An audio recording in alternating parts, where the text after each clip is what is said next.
Hi viewers, welcome to our channel. మనం చూస్తూ ఉన్నాం గత కొన్ని రోజుల నుంచి కూడా బెట్టింగ్ యాప్స్ ని ప్రమోట్ చేసిన వాళ్ళందరి పైన కూడా కేసులు నమోదవుతూ వస్తున్నాయి. వాళ్ళని విచారణకు పిలుస్తున్నారు. అరెస్ట్ కూడా చేయడం చూస్తున్నాం. సజ్జనర్ గారు చాలా సీరియస్ గా ఉన్నారు. అంటే బెట్టింగ్ యాప్స్ ప్రమోట్ చేయడం వలన ఎంతో మంది ప్రాణాలు కోల్పోతున్నారు. ప్రమోట్ చేస్తున్న వ్యక్తుల పైన కేసులు నమోదు చేసి దీన్ని అరికట్టాలన్న ప్రయత్నం దిశగా ఆయన అడుగులు వేయడం మనం కూడా చూస్తున్నాం. అయితే నిన్న కూడా దాదాపు 11 మంది పైన కేసులు నమోదయ్యాయి. విష్ణుప్రియ, టెస్టీ తేజ్ ఇలాంటి వాళ్ళని విచారణ కూడా పిలిచారు. అయితే వాళ్ళు రాకుండా ఎగ్గొట్టారు కూడా. అయితే ఏం జరుగుతుంది బెట్టింగ్ యాప్స్? ఇప్పుడు చాలా మంది సినిమా వాళ్ళు కూడా చేశారని చెప్పేసి కూడా వార్తలు వినిపిస్తున్నాయి. మరి యూట్యూబర్స్ పైనే కేసులు నమోదవుతాయా? వాళ్ళ మీద కూడా నమోదవుతాయా? ఎంటైర్‌గా బెట్టింగ్ యాప్స్ ప్రమోట్ చేస్తున్న వాళ్ళని, వీళ్ళ మీద నమోదవుతున్న కేసుల్ని ఏ విధంగా చూడొచ్చన్న అంశం మీద డిస్కస్ చేయడానికి ప్రెజెంట్ మనతో పాటు 'బందూక్' మూవీ డైరెక్టర్ లక్ష్మణ్ మురారి గారు ఉన్నారు. వారితో డిస్కస్ చేసే ప్రయత్నం చేద్దాం. సార్ నమస్కారం సార్. నమస్తే. సార్ మీరు చూస్తున్నారు betting apps, Instagram influencers, YouTubers వీళ్ళందరూ కూడా ప్రమోట్ చేస్తున్నారు. సో సజ్జనర్ గారు చాలా సీరియస్‌గా ఉండి వీళ్ళందరి మీద కూడా కేసులు నమోదవుతున్నాయి. విచారణకు పిలుస్తున్నారు. అరెస్ట్ కూడా అవుతున్నారు. మీరు ఏ విధంగా చూస్తారు సార్ ఈ బెట్టింగ్ యాప్ ప్రమోట్ చేస్తున్నారు కదా? First of all red TV ప్రేక్షకులందరికీ నమస్కారాలు. ఒక మంచి విషయం పైన చర్చ ఈరోజు. అవును సార్. ఫస్ట్ ఈ యువతకి ఫస్ట్ ఆఫ్ ఆల్ ఏంటంటే ఫ్రీగా ఈజీగా మనీ రావాలి, కొంచెము కష్టపడితే చాలు ఎక్కువ డబ్బులు రావాలి అనే పెద్ద ఆశ ఉంటుంది. ఇది ఓన్లీ గ్యాంబ్లింగ్ లో మాత్రమే జరుగుతుంది. కష్టపడి పనిచేసేటోడికి వచ్చే ఆదాయము లేకపోతే ఈజీగా వచ్చే మనీ ఆదాయంలో చాలా తేడా ఉంటుంది. సో ఎప్పుడైతే పేకాటలు, ఎప్పుడైతే గ్యాంబ్లింగ్స్ ఇలాంటివన్నీ మట్కా జూదాలు, ఇది ఇప్పుడు ఈరోజు కొత్తగా వచ్చింది ఏం కాదు. కాకపోతే తరతరాలుగా వస్తున్న ఈజీ మనీకి అలవాటు పడ్డ వ్యక్తులకి బాగా అట్రాక్ట్ చేస్తూనే ఉంటాయి. కానీ ఇప్పుడు ఏమైపోయిందంటే గత 10 సంవత్సరాల క్రితం తెలంగాణ గవర్నమెంట్ వచ్చిన తర్వాత కేసీఆర్ గారు ఏం చేసారు అంటే, తెలంగాణ రాష్ట్రంలో ఎక్కడా జూదం ఆడొద్దు, పేకాట అనేది చాలా స్ట్రిక్ట్గా చేసేసారు. ఈ పేకాట కొంతమందికి ఏమైందంటే పెద్దోళ్ళకి, అంటే ఒక 60 ఇయర్స్ దాటిన వాళ్ళకు వాళ్ళ కాలక్షేపం అవుతుంటుంది. సో పేకాట ఫ్రీగా ఆడరు కాబట్టి నాకు డబ్బులు పెట్టి ఆడతారు. సో దాంట్లో ఏమైపోతుంది, డబ్బులు వస్తూనే పోతున్నాం అనగానే మళ్ళీ అక్కడ ఈజీ మనీ అనే కాన్సెప్ట్ జనరేట్ అవుతున్నది. కొందరు దానికి బానిసలు అవుతున్నారు. అది ఆ పెద్దవాళ్ళ దగ్గరికి వెళ్ళి మిడిల్ ఏజ్ యూత్ కూడా పేకాటలకి, సింగిల్ నెంబర్ లాటరీలకి ఇటు ఉండే. ఇప్పుడు సింగిల్ నెంబర్ లాటరీ అనేది జీవితాలను అతలాకుతలం చేసింది. సో ఈ గ్యాంబ్లింగ్, ఫ్రీ మనీకి అలవాటు పడ్డ యూత్ ఎప్పుడు కూడా కొత్త కొత్త దారులు వెతుకుతుంటది.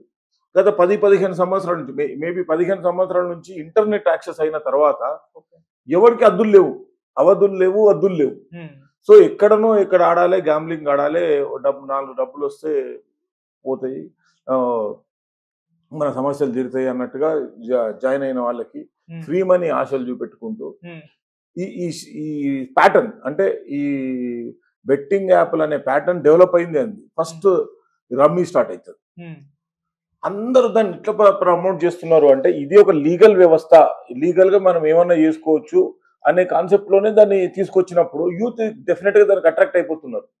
నేను లాస్ట్ ఒక 1 year బ్యాక్ అనుకుంటాను, ఒక అబ్బాయి ఫస్ట్ డే 3000 పోగొట్టుకున్నాడు. 3000 పోయింది అని చెప్పేసి ఇంట్లో చెప్పలేక చూస్తే మళ్ళీ ఎట్లైనా చేద్దామని చెప్పేసి 10,000 పోగొట్టుకున్నాడు. అలా 3 రోజులు, 4 రోజులు, 5 వచ్చేసరికల్లా 90,000 పోయినాయి.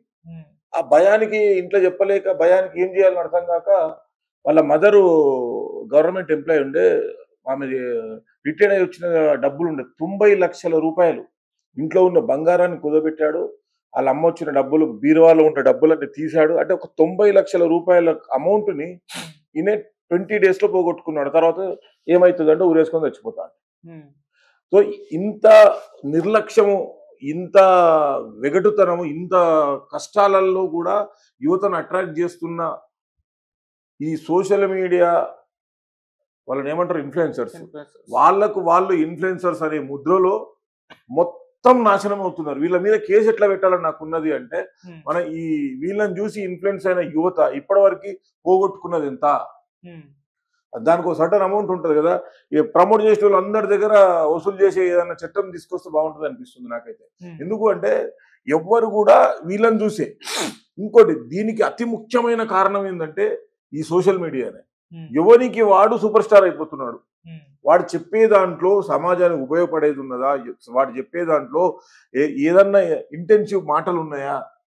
ఇంతకుముందు ఇంటర్వ్యూ అంటే ఏముంటుందంటే కొంచెం ఒక ఒక సినిమా తీసినోడా, ఒక ఒక పని చేసినోడా, ఒక ఒక కార్యాన్ని నెరవేర్చినవాడా, ఒక అచీవ్‌మెంట్ చేసిన వాళ్ళ ఎవరైనా ఎంతో కొంత సక్సెస్ సాధించిన వాళ్ళది ఇంటర్వ్యూలు వచ్చేది. ఇప్పుడు యూట్యూబ్ మానియా వచ్చిన తర్వాత వాడు డైరెక్ట్ కొన్ని యూట్యూబర్స్ ఏం చేస్తారు, యూట్యూబ్ ఛానల్స్ ఏం చేస్తారు, ఫర్ పెయిడ్ ప్రమోషన్స్ కాంటాక్ట్. అంటే ఏదో 4 డబ్బులు ఇస్తే నీ ఇంటర్వ్యూలు చేస్తున్నారు. సో అలాంటప్పుడు వీళ్ళు ఈ ఇన్‌ఫ్లుయెన్సర్స్ అనే మత్తులో వాళ్ళు సూపర్ స్టార్స్ అయిపోతున్నారు. వాడిని ఫాలో అవుతున్న యూత్ పాడైపోతున్నారు. సో ఇది ఇది ఇది ఎంత పెద్ద దానికి దారి తీస్తుందంటే రేపు ఒక భవిష్యత్తు లేని అంధకారంలో పడిపోతుంది యూత్ అనేది. నేను ఖచ్చితంగా చెప్తున్నా. బెట్టింగ్ యాప్ అని కాదు, ఈజీ మనీకి అలవాటు పడి దాన్ని ఇప్పుడు బిట్ కాయిన్ అనేది ఎంతమంది జీవితాలను నాశనం చేసిందో తెలుసు. బిట్ కాయిన్ ప్రమోట్ చేయడానికి పెద్ద పెద్ద ఫిలిం స్టార్స్ కూడా దాన్ని వాళ్ళకి దానిపైన అవగాహన లేదా, లేకపోతే మాకేమవుతున్నది, మేము కూల్ డ్రింక్ కూడా మంచిది కాదు, మేము కూల్ డ్రింక్ ప్రమోట్ చేస్తున్నాము, లేదా ఇంకో ప్రోడక్ట్ మంచిది, మ్యాగీ ప్రోడక్ట్ మంచిది కాదని ఒకటి చెప్తాడు, ఇది ప్రోడక్ట్ మంచిది కాదని ఇంకోటి ఏదో, అది కూడా మనం డబ్బులు ఇచ్చి ప్రమోట్ చేస్తున్నాం కదా. సో దాన్ని కూడా అదే కోణంలో తీసుకుంటున్నారా, ఒక్కరోజు షూటింగ్ అనే కోణంలో తీసుకుంటున్నారా ఆర్టిస్ట్ అనేది ఫస్ట్ క్వశ్చన్ పాయింట్. సో దాన్ని అవగాహన చేయాల్సింది ఏంటంటే, ఒక బెట్టింగ్ యాప్ స్టార్టింగ్ లోనే ఒకరు ప్రమోట్ చేస్తున్నారంటే వాడి మీద క్రిమినల్ కేసు, బెయిల్ కూడా ఇవ్వదు. ఒక రాడికల్ రూల్ క్రియేట్ చేయాలి, అంటే ఒక మొండి రూల్ క్రియేట్ చేయగలగాలి. అప్పుడు భయం స్టార్ట్ అవుతుంది. ఇప్పుడు మనం చాలా సినిమాల్లో, మొన్న ఏదో సినిమాలో చూస్తున్నాను, రోడ్ క్రాస్ చేస్తే 1000 రూపాయల ఫైన్ అన్నారు. 1000 రూపాయల ఫైన్, 10,000 ఫైన్ అంటాడు. సో అంత మేజర్ భయం లేకపోతే వాడు ఏమున్నా 100 రూపాయలు కదా కట్టేసిపోతా. మళ్ళీ ఇప్పుడు ఈ హైదరాబాద్ ట్రాఫిక్ లో నేను డైవర్ట్ చేస్తున్నాను కదా, హైదరాబాద్ ట్రాఫిక్ లో ఏమైతున్నది అంటే, ట్రాఫిక్ వ్యవస్థ ఒక సర్టన్ పీరియడ్ అయిపోయిన తర్వాత చాలా మంది ఛాలెంజ్ కడతలేరు అని చెప్పేసి 25% అంటే 100 రూపాయలు అంటే 25 రూపాయలు కట్టేసేస్తే చాలని ప్రతి ఒక్కడు అన్ని చేస్తున్నాడు, లాస్ట్ కట్టేది ఇంతే కదా. యువత అంత ప్రతి దాంట్లో అంత బాధ్యతారహితంగా ప్రవర్తిస్తున్నారు కాబట్టి ఇలాంటి జరుగుతున్నది. ఇప్పుడు బెట్టింగ్ యాప్స్ ని ప్రమోట్ చేస్తున్న ప్రతి ఆర్టిస్ట్ కి నేను చెప్పేది ఏంటిదంటే, మీరు అది చేసే రోజు అది లీగలా ఇల్లీగలా అనేది తెలుసుకోవాల్సిన అవసరం మీకున్నది. మాకు తెలియకుండా చేసినాము. ఇప్పుడు నిన్న ఆర్టిస్టులని పోలీస్ స్టేషన్కి రమ్మంటే అక్కడ మీడియా ఉంటదని రా. ఇంతకుముందు నువ్వు చేసిందే మీడియా ముందులే కదా అది. ఆ రోజు నువ్వు చేసింది గ్రేట్ అనే మీడియా ముందు, ఈ రోజు నువ్వు చేస్తున్న తప్పు అని నిలదీస్తే ఆ మీడియా ముందుకు రాను అంటారు. సో నేను ఖచ్చితంగా చెప్పే అంశం ఏంటిదంటే, రాబోయే రోజుల్లో ఇది కఠినతరం కావాలంటే ఈ రోజు శిక్ష గట్టిగా ఉండాలంటున్నాను నేను. ఈ శిక్ష గట్టిగా లేకపోతే మళ్ళీ యాజ్ ఇట్ ఈస్ మళ్ళీ పోతారు, వదిలేస్తారు, మళ్ళీ ఏదో బెయిల్ తెచ్చుకుంటాం అని. సో దీనికి చట్టము ఒక ఫోక్సో చట్టం లాగానో, దిశ చట్టం లాగానో అంత ఒక ఖచ్చితమైన, ఎందుకంటే ఆర్థిక లావాదేవీలు అనేది జీవితకాలంని నిర్దేశిస్తాయి. నేను ఒక మంచిగా చదువుకుంటూ పోతున్నా, నాకు ఉద్యోగం వచ్చింది, నాకు భార్య పిల్లలు, నేను అమ్మా నాన్నను చూసుకుంటూ సాగించడం ఒకటి. అంతే ఉద్యోగంలో, అంతే చదువుతూ, అంతే కుటుంబం వ్యవస్థ ఉన్న వ్యక్తి ఒక్కసారి దీనికి ఆర్థిక లావాదేవీల్లో తికమక పడ్డాడు అంటే జీవితకాలం వాడు సక్సెస్ కాలేడు. దానివల్ల ఇంకోటి ఏమవుతుంది అంటే, మందుకు బానిస అవుతాడు, దానివల్ల డ్రగ్స్ బానిస అవుతాడు, దానివల్ల ఇంకోటి అయిపోతాడు. పిల్లలు జీవితం అంటే ఒక్క వ్యక్తి వల్ల ఒక వ్యవస్థ పాడైపోతుంది. సో ఫ్రీ మనీ అని యువతకు కూడా చెప్పేది ఏంటంటే, వాళ్ళు ఇన్ఫ్లుయెన్సర్స్ చెప్పిరానో లేకపోతే ఇంకోటి చెప్పిరానో అలాంటి దానికి మీరు వెళ్ళొద్దు. ఫస్ట్ ఆఫ్ ఆల్ మీరు కష్టపడే అమౌంట్ లో మీరు సంపాదించుకొని మీరు తినే దాంట్లో ఉన్న తృప్తి ఫ్రీగా వచ్చే డబ్బుల్లో లేదు. ఇది మెయిన్ గా చెప్తున్నాను నేను. ఓకే సార్, ఇప్పుడు వాళ్ళు కూడా అంటే కేసులు నమోదైన వాళ్ళందరూ కూడా బయటకు వచ్చేసి సారీ చెప్తూ ఇక మీదట మేము ప్రమోట్ చేస్తున్న నమ్మకాన్ని మేము చెయ్యము కూడాను, ఇప్పటివరకు చేసింది తెలియక చేసాము, ఇక ఎవరు చేసినా కూడా బెట్టింగ్ యాప్ జోలికి పోకండి అని చెప్పేసి వాళ్ళ సోషల్ మీడియా ఖాతాలో అయితే పెట్టేస్తున్నారు. అంటే ఒక అవేర్నెస్ అయితే వాళ్ళకు కూడా, అంటే ఒక భయము అవేర్నెస్ అయితే క్రియేట్ అయిపోయింది. మరి ఇది అంటే ఇంతతో ఫుల్ స్టాప్ పడే అవకాశం ఏమన్నా ఉందంటారా సార్? ఇప్పుడు బెట్టింగ్ యాప్ డిజైనర్ ఎందుకు ఆగుతాడు? ఇప్పుడు వీళ్ళ దగ్గర ఒక వీడియో ఉన్నది, ఈ బెట్టింగ్ యాప్ ని మీరు లక్షల రూపాయలు పొందండి అని చెప్పారు. ఆ వీడియోకి వాడికి కావాల్సినంత ఎడిట్ చేసుకుని మళ్ళీ ప్రమోట్ ఎందుకు చేయడు వాడు? బెట్టింగ్ యాప్ ఎక్కడ కేంద్రీకృతమైందో కూడా తెలియదు వీళ్ళకి. సోషల్ మీడియాలో ఇన్ఫ్లుయెన్సర్స్ కి డబ్బులు అనేది వర్చువల్ గా వస్తున్నాయి. No personal contract, no personal ఇది జరుగుతుందా? జరగదు కదా. నీకు వ్యూస్ ఇంత వస్తే నీకు ఇంత డబ్బులు ఇస్తామని సోషల్ మీడియా ఉన్న తర్వాత వాళ్ళకు ఒక కాల్ వస్తుంది, మన ఒక మెయిల్, మీరు ఈ కంటెంట్ మీద ఒక వీడియో చేయండి, మీకు 50,000 వస్తాయి, లేకపోతే 1,00,000 రూపాయలు వస్తాయి, 5 లక్షలు వస్తాయి, ఎంత చెప్పారు వాళ్ళ ఇన్ఫ్లుయెన్స్ ఎంత అవుతున్నారో దాన్ని బట్టి.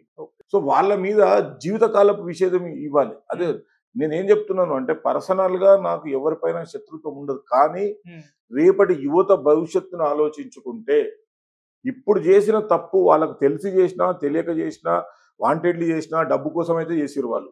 ఖచ్చితంగా ఏ ఇన్ఫ్లుయెన్సర్ కూడా ఫ్రీగా చేయడు. ఒక బెట్టింగ్ యాప్ ను ప్రమోట్ చేస్తున్నప్పుడు అది తప్పు అనేది 100% తెలుసు బ్రదర్. ఎందుకు అంటున్నాను అంటే, బెట్టింగ్ లో డబ్బులు పోతాయి, అసలు దాంట్లో వేరే మోడలే లేదు. ఈ రోజు 10 రూపాయలు వచ్చినాయి అంటే 100 రూపాయలు పోనీకే మనం ముందుకు అంత అంకురార్పణ వేస్తున్నట్టే. కాబట్టి బెట్టింగ్ యాప్ లో వీళ్ళే కాదు, ఇంకొంచెం రీసెర్చ్ చేసి, ఇంకొంచెం ఇన్వెస్టిగేషన్ చేసి, దీనికి కర్త కర్మ క్రియలు ఉంటారు, ఆది ఆర్టిస్టులు, అంటే ఆది నుంచి వచ్చిన ఆర్టిస్టులు అందరూ. సో వాళ్ళను కూడా పట్టుకోవాలి ఫస్ట్ మనం.